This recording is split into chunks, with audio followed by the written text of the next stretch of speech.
जातिवादी जस्तो देखियो भन्ने खालका कुराहरू आए। त्यो छैन हजुर, बिल्कुलै छैन। को आउनु पर्ने आउँदा हुन्छ, वेलकम छ त, ढोका खुल्लै छ, ढोकै छैन हाम्रो त अझै है। चारैतिरबाट 360 एङ्गलबाट आउँदा हुन्छ, जो आउँदा हुन्छ। तर यति हो कि देशका लागि काम गर्छु भन्ने उठुटी हुनुपर्छ मनमा। हामी गफ गरेर खाने, गफ गरेर हिँड्ने मान्छेलाई तपाईँको चाहिँ नि त्यो हाम्रो उमा सङ्गठनमा होइन महत्त्व दिँदैनौँ। होइन भने त्यही भुमरीमा हामी जहिले पनि रिमोलिरहने त।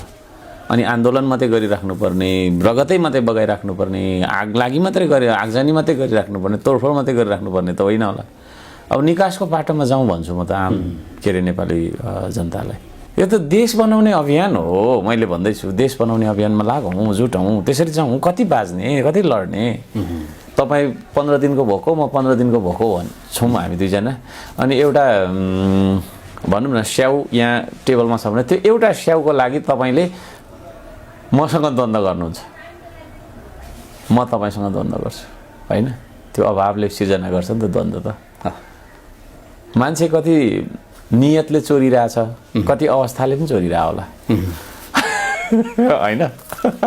नियतले चोर्नेलाई तपाईँको छैन होइन, निर्मम कारबाही गर्नुपर्छ। तर अवस्थाले चोर्ने मान्छे जुन छ नि, भात खानु पाएको छैन है, 3 दिनदेखि भोको छ, उसले एउटा समोसा चोरेर खायो भने है उसलाई दण्डित गर्नु पर्छ पर्दैन भन्ने आफै बुझ्नुहोस् होइन। म यसको बारेमा भनिनँ, तर उसले किन त्यो चोर्नु पर्यो त भन्ने अवस्थालाई हामीले चाहिँ नि होइन चेन्ज गर्नुपर्छ। त्यो चिज हो।